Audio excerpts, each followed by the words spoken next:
বকেয়া ভাতা সহ একাধিক দাবি পূরণের লক্ষ্যে এবার বড়সড় আন্দোলনের পথে হাঁটতে চলেছে অঙ্গনওয়াড়ি কর্মী ও সহায়িকারা। বৃহস্পতিবার আগরতলার স্টুডেন্ট হেলথ হোমে অনুষ্ঠিত অঙ্গনওয়াড়ি কর্মী ও সহায়িকাদের বৈঠক থেকে এই ইঙ্গিত পাওয়া গেল। দীর্ঘদিন ধরেই অঙ্গনওয়াড়ি কর্মী ও সহায়িকারা বঞ্চনার শিকার হচ্ছেন বলে অভিযোগ। গত 7 থেকে 8 বছর ধরে তাদের ভাতা বাড়ানো না হলেও কাজের চাপ বেড়েছে। উদয়স্ত পরিশ্রম করে সেই সব কাজ সম্পূর্ণ করলেও আর্থিক সমস্যার কারণে তাদের ব্যক্তিগত জীবন আজ দুর্বিষহ হয়ে উঠেছে।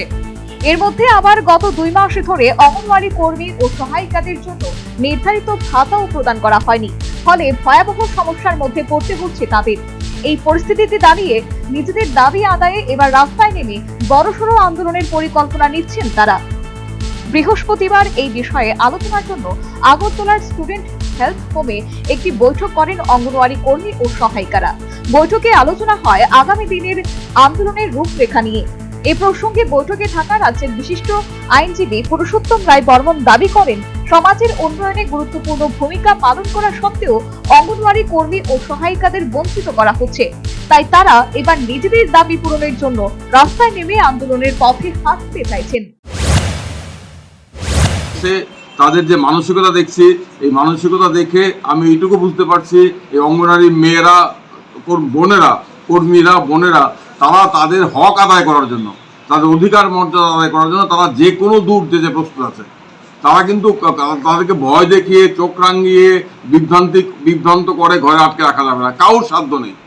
এইটা আজকের মিটিংয়ে দেখে আমার মনে হচ্ছে কারোর সাধ্য নেই এই রাজ্যের 20,000 অঙ্গনওয়াড়ি কর্মী সহায়িকাকে ঘরে বন্ধ করে রাখতে হবে। তারা রাস্তায় নামবেন, যদি না সরকার দপ্তর অবিলম্বে তাদের ন্যায্য দাবিগুলো পূরণ না করেন, তাহলে কিন্তু আগামী দিনে 20,000 অঙ্গনওয়াড়ি কর্মী সহায়িকারা রাস্তায় নামবেন।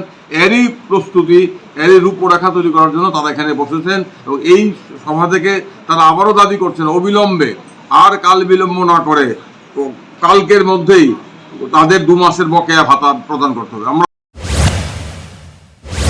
অবিলম্বে বকেয়া ভাতা না দিলে রাজ্যের 20,000 অঙ্গনওয়াড়ি কর্মী ও সহায়িকারা বড় আন্দোলনের পরিকল্পনা করছেন।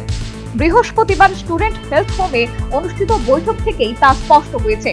এখন দেখার সরকার তাদের দাবি মেনে দ্রুত বকেয়া ভাতা প্রদান করে, না আন্দোলনের পথে হেঁটে নিজেদের প্রাপ্য আদায় করতে হয় অঙ্গনওয়াড়ি কর্মী ও সহায়িকাদের। Bureau report, News vanguard.